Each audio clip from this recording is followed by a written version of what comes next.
안녕하세요. 저는 92년생 여자입니다.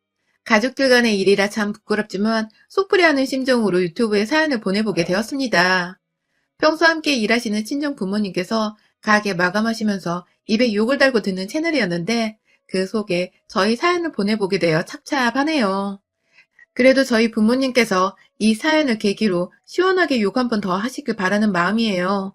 들어주시는 분들께서도 저희 부모님을 위해 욕 한 바가지 시원하게 해주시길 바랍니다.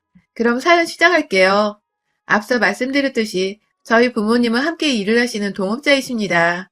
10평짜리 작은 음식점을 운영하시면서 주로 고기를 파는 식당인지라 술을 마시려는 단골 손님들이 자주 찾곤 하는 곳이에요. 어찌 보면 식사보다는 술 장사다 보니 오래도록 일을 하시면서 돈은 두 분 노후 준비를 하실 만큼은 벌어놓으셨고, 다만 이번에 코로나로 저희 식당도 타격을 꽤나 많이 입었었어요. 요새 참 부모님께서 스트레스를 많이 받아 하셨습니다. 그 스트레스와 더불어 긴 시간 동안 가게 안에서 알바생은 딱 한 명 고용을 해놓고서 부모님이 번갈아가며 고깃판을 옮기고 부를 때는 작업을 하셨었기 때문에 몸이 참 말이 아니게 망가지셨는데 이번 코로나로 인해서 참 많이 늙으셨습니다. 제 눈에 확연히 보이는 부모님의 배로 늘어난 주름들이 참 보기 착잡하고 힘들더군요. 그래도 꾸준하게 찾아와 주시는 단골 손님들과 저희 친구들이 있어서 부모님은 지속적으로 일을 하면서 그래도 희망을 놓지 않으셨습니다. 정 힘들면 자식인 저와 남동생이 용돈을 드리면 되었고 자식에게 좀 기대도 된다고 많이 위로를 해드렸기 때문에 부모님께서도 필요 이상의 돈을 벌어야 한다는 압박은 덜 받으셨던 것 같습니다. 그런데 참, 자식과 주변 사람들의 가게를 찾아가고 도와드리면서 어떻게든 두 분이 행복하길 바라는 마음을 크게 가졌음에도 불구하고 저희 부모님의 마음에는 병이 들어갈 수밖에 없었습니다. 그것도 아이러니하게 코로나 때문에 더더욱 할 말 제때 하지 못한 채 마음속에 병만 들어가셨죠. 바로 저희 단골 손님만큼 단골인 양 자주 찾아오셔서는 매출을 늘려주는 듯 싶다가도 매출을 1도 늘려주지 않고 오히려 마이너스로 만들어버리고 마시는 우리의 숙군, 바로 저희 시아버지 때문이었는데요. 시아버지께서는 저희 아버지와 동갑내기시며 시어머니를 2년 전에 여의고서 혼자서 지내고 계시는 홀아버지이십니다. 제가 결혼할 당시 시어머니께서 많이 위독하셨던 상태여서 시아버님이나 남편이 결혼을 서두르면 좋겠다는 의사를 내비쳤고, 저는 나이가 어려 당장의 결혼이 참 부담스러웠음에도 불구하고 시어머니를 여일지 모른다는 두 남자분들에 대한 걱정 하나로 결혼을 함께 서두르게 되었는데요. 당시 시아버지는 네가 우리 집에 들어와서 시어머니가 마음 놓고 가실 수 있을 거다 하면서 무척이나 결혼을 해준 저에게 고마워하셨고요. 그렇게 사이가 좋아 보이는 시아버지와 저를 보시며 병실 침대에 누워 계시던 시어머니께서도 나름 흡족해 하시는 듯 했습니다. 하지만 저는 알 수 있었어요. 왠지 이게 아파서 웃음을 짓지 못하는 것과는 달리 뭔가 정말로 기분이 마냥 좋지만은 않은 상태에서 억지로 웃음을 보일 수밖에 없는 모습이라는 것을 말입니다. 뭔가 시어머니께서 제 앞에서는 말을 굉장히 조심하시고 또 말을 많이 하지도 않으시고 오히려 미안하다는 듯이 제 손을 꾹 잡고는 눈물을 글썽이시는데 참 이게 제가 뭐라 말로 다 표현하기 힘든 그런 복잡한 모습이었어요. 그러고 얼마 지나지 않아서 저희는 소박하게 결혼식을 치렀고 어머님은 돌아가셨어요.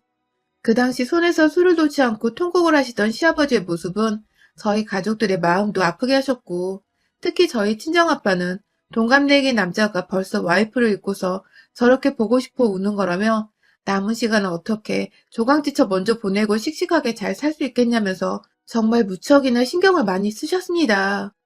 장례를 치를 때에도 저희 친정 부모님은 본인들 가족들이냐 장례 내내 자리를 지키셨고 실제로 시아버지께서도 동갑내기인 저희 아버지한테 많이 의지를 하셨습니다.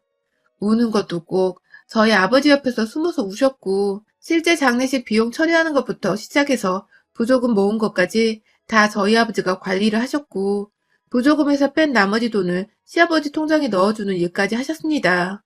뭐 얼마 안 되는 돈이긴 했지만 아빠는 시아버지 걱정이 되셨는지 우연찮게 봤던 통장 잔고에 안쓰러워하시면서 그 돈으로 혼자서 얼마나 오래 버티며 살런가 하시면서 급기야 시아버지 의사를 물어보지도 않으시고는 통장에 돈 1,000만 원을 넣어주셨어요. 어떻게든 당장에는 돈 때문에 겪을지도 모르는 어려움을 최대한 겪지 말고 아내를 잃은 슬픔부터 추스리라는 것이 저희 아버지의 뜻이었습니다. 경제적으로 많은 어려움은 없으셨기에 저희 친정아버지의 뜻을 존중했고 또 속으로는 참 멋진 남자라며 우리 아빠한테 내심 참 감사했어요. 분명 시아버지도 그렇게 느끼셨을 것이고 저희 남편 또한 뒤늦게야 그 사실을 알고는 장인어른만한 어른이 또 없다며 몇 번이고 저희 아버지께 감사를 하고 저한테 고마워하고 자신의 감사한 마음을 최대한 표현하려고 했었어요. 저는 그것만으로도 만족을 했고요. 그런데 참 사람 마음이 간사하고 웃긴 게 잘해주면 잘해준다고 호구 취급을 하더라고요. 그것도 믿었던 저희 시아버지와 남편이 말입니다. 저희 아빠가 식당으로 밥을 먹으러 오라면서 고기를 대접해주겠다고 한 번 부른 적이 있었어요. 그래서 시아버지 모시고서 저희 부부가 아빠 식당에 갔었는데요. 시아버님은 고기 3인분을 넘어 무려 6인분을 시키셨고 다 먹지도 못할 것 같다며 그 남은 고기들은 포장을 해달라 하시더군요. 물론 고기와 함께 술도 양껏 드셨고 반찬 리필까지 여러 번 해서 드시고는 마지막 계산할 때 사돈이 사주시는 거죠? 하면서 당당히 계산대를 지나쳐 가셨습니다. 물론 저희 아버지가 고기를 대접하겠다고 애초에 부른 건 맞았지만 이게 과연 도움을 꾸준히 받았고 돈 1,000만 원에 고기까지 얻어먹은 사람이 할 수 있는 행동인가 싶더라고요. 저 같았으면 고기를 적당히 시킨다거나 못해도 돈 5만 원 정도는 그냥 쥐어줄 텐데 말입니다. 뭐 여기까지는 얼마든지 제가 오버해서 생각을 하는 것일 수도 있다고 생각했어요. 돈 1,000만 원도 저희 아버지가 시아버지 걱정에 그냥 들은 것이고 고기도 사준다고 부른 거니까 몇 인분을 먹던 그건 시아버지의 재량일 수 있다고 생각을 합니다. 그래서 저나 친정아버지는 당황을 했지만 그러려니 하고 넘어갔어요. 그런데 문제가 되는 부분은 그 다음부터 일어났어요. 아버지가 와이프를 잃은 시아버지 걱정에 끼니 거르지 말고 당분간은 돈 걱정하지 말라고 보냈던 그 돈을 시아버지가 글쎄 친구들과 술 퍼마시고 밥을 쏘고 그것도 모자라 새로운 옷을 사고 남은 돈으로는 주식도 조금 손댔다가 쫄딱 다 써버린 겁니다. 그런데 더 큰 문제는 그렇게 돈을 다 써버리고 나서 아주 당연하다는 듯이 저희 아버지를 찾으셨다는 겁니다. 저희 시아버지가 말입니다.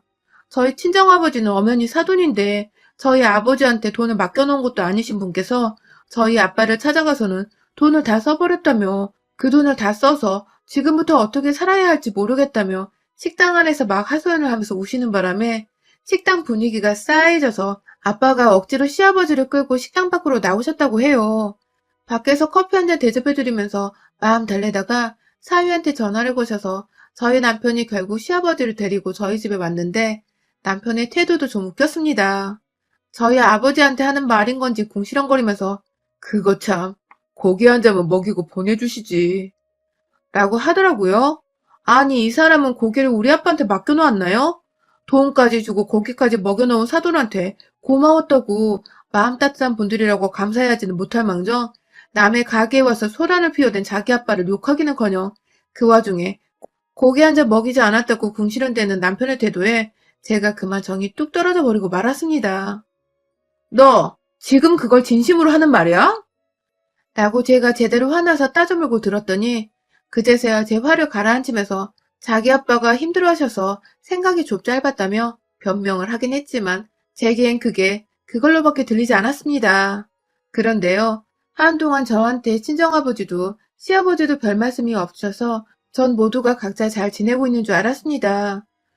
코로나로 부모님 식당이 어려워졌을 때 제가 여러 번 일을 도와드릴 겸 기분 전환 시켜드리려고 식당에 간 적이 있었는데 단골 손님들은 그래도 꾸준히 와주셔서 임대료 문제는 걱정이 없는 정도더라고요. 방역에 신경 쓰느라 플라스틱 가림막부터 시작을 해서 저도 제 돈을 투자해 여러 가지로 가게 운영을 도와드렸고 제 친구들도 저희 부모님 가게로 오래 다녔던지라 여러 명이 도와준다고 찾아와서는 고기를 사 먹고 가기도 해줬습니다. 그리고 그 사이사이에는 저희 시아버지도 계셨죠. 전과는 달리 친구분들 두어 명을 데리고 오셔서는 술도 많이 마시고 고기도 많이 구워 드셨고요. 무슨 얘기를 그렇게 오래 하시는 건지 거의 4~5시간 정도를 앉아서 먹고 마시다가 가시곤 하셨습니다. 워낙 오래도록 자리에 앉아 계셔서 제가 아버님의 마지막 계산하는 모습은 늘 볼 수 없었지만 당연히 친구분들하고 와서 많이 드셨으니까 계산을 하고 가셨을 거라 생각을 했습니다. 못해도 저희 부모님께서 지인 찬스로 약간의 할인을 해줬을 거라 생각을 했어요. 시아버지의 지인들을 포함해 가게를 꾸준히 찾아주는 손님분들과 지인분들을 보면서 저는 점점 부모님 가게에 대한 걱정을 놓아두고 살았습니다. 오로지 부모님의 체력 걱정만을 하면서 제 일이 바쁜 와중에도 시간 나면 짬짬이 저는 피크타임에 맞춰서 서빙을 하면서 부모님 일을 도와드리고 있었어요. 그런데 올 설 연휴에 친정에 가려니 엄마가 깊게 한숨을 쉬시면서 그냥 오지 말라고 하시더라고요. 사이 보는 게 껄끄럽다고 말입니다.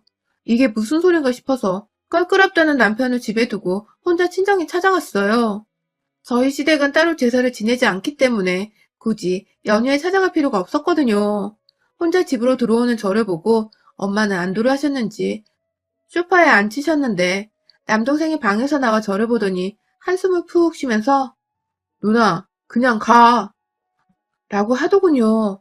도대체 나 없는 사이에 내 남편과 친정 식구들이 싸움이라도 했나 싶어서 안절부절 못하고 있는 와중에 동생이 재차 말하더라고요.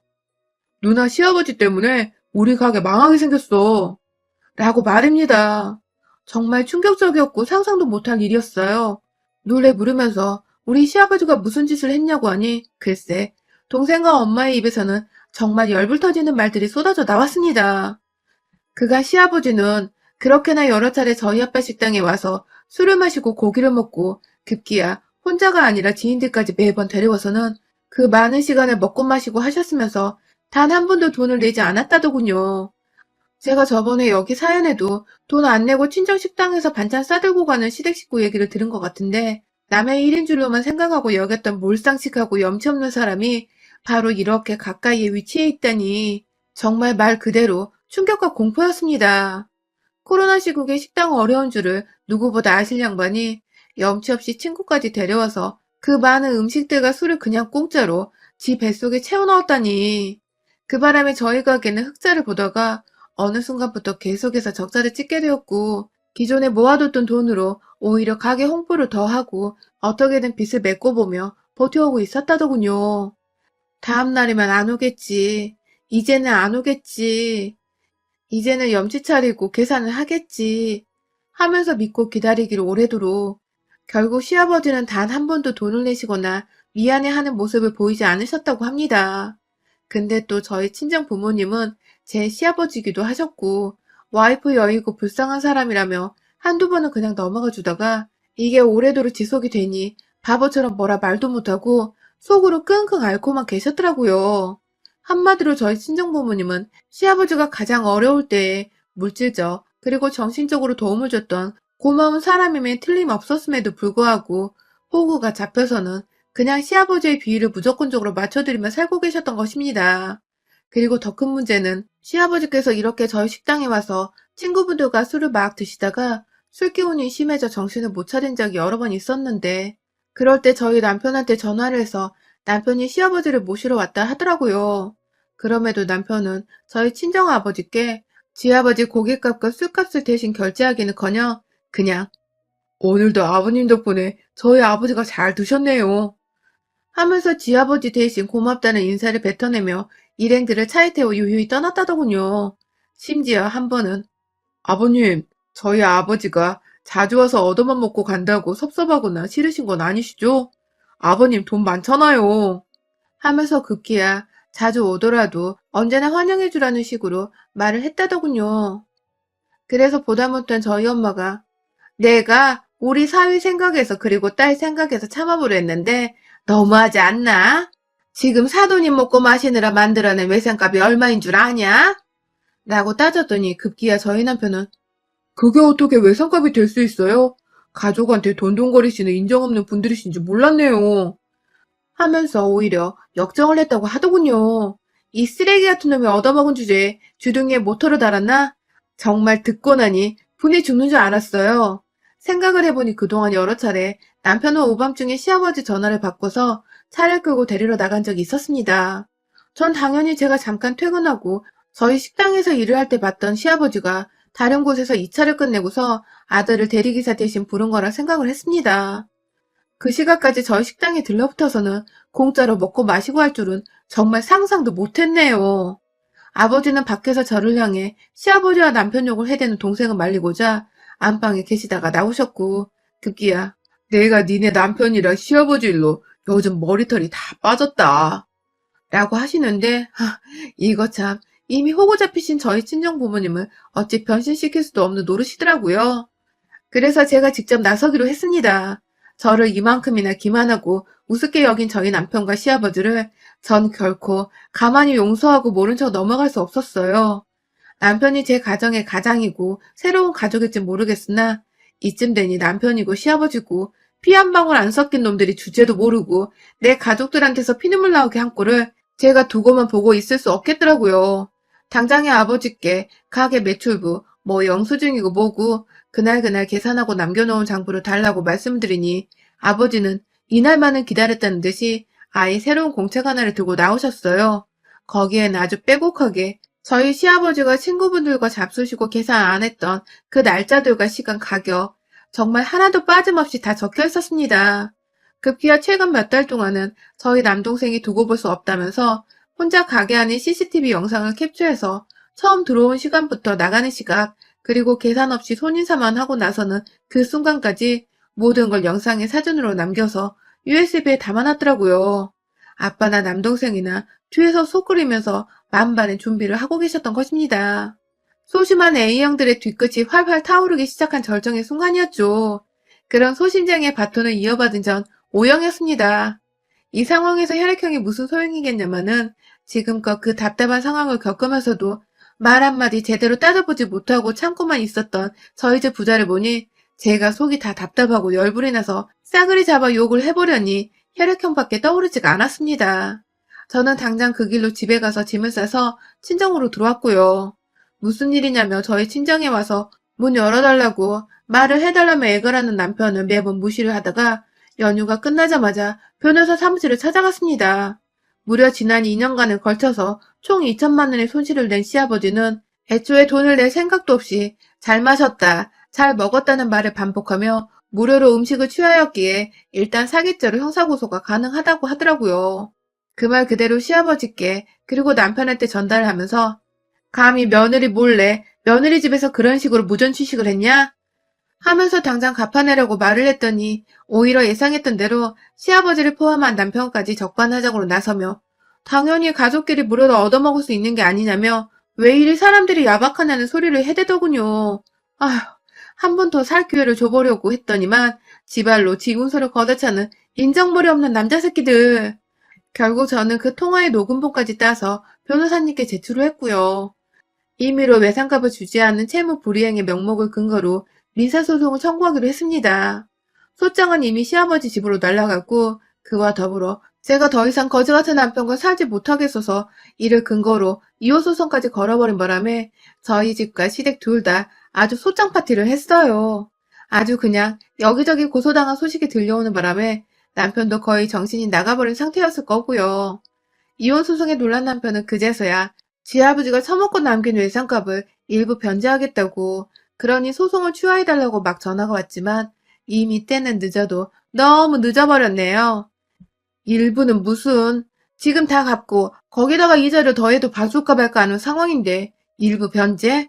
아주 그냥 마지막까지 지 돈 덜 써보려고 지랄 꼴값을 떨고 앉아있더라고요. 판결이 나면 돈을 당장 갚아내지 못할 시에는 압류 같은 강제 집행도 가능하다고 합니다. 그리고 그게 바로 제가 바라는 것이죠. 부디 시아버지와 남편이 당장 돈을 갚지 못해서 압류를 당하는 수모까지 겪어버리게 하려고 저는 이혼소송부터 먼저 확실하게 준비를 하려고 합니다. 남편과 시아버지를 상대로 두 분 모두에게 이혼의 책임을 물어 위자료 청구 소송을 걸어버렸고요. 지금 살던 집이야 뭐 저희 부모님 돈이 조금 더 들어간 전세집이었기 때문에 곧 만료되는 계약과 함께 전세금은 처음 그대로 나눠볼 참입니다. 그래봤자 그 돈에서 남편은 제게 위자료를 물고 지아버지 외상값을 물어주느라 한 푼도 못 받고 오히려 마이너스를 찍을 테지만 돈 하나로 인생 비참해지는 그 순간을 남편과 시아버지가 다시 맞이하길 바라는 마음으로 끝까지 이 악물고 소송을 해보려고 해요. 이쯤 되니 돌아가시기 전 시어머니가 왜 절 그리 불쌍하고 안쓰럽게 보신 건지도 살짝 이해가 가려고 하더라고요. 시어머니는 알고 계셨겠죠. 본인 남편이 염치 없는 머저리 같은 인간이란 것과 지 아들이 지 아빠를 쏙 빼닮은 것을 말입니다.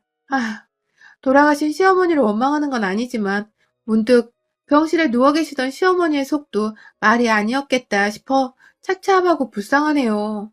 설지나 복이 굴러들어오긴커녕 박힌 돌을 빼내야 하는 골치 아픈 일의 연속이었지만 저 올해 안에 우리 아빠 가게 외상값 다 받아내고 시아버지랑 남편 이 부자지간 지갑에 1,000원짜리 지폐 한 장 남기지 않게 탈탈 털어놔 줄 겁니다.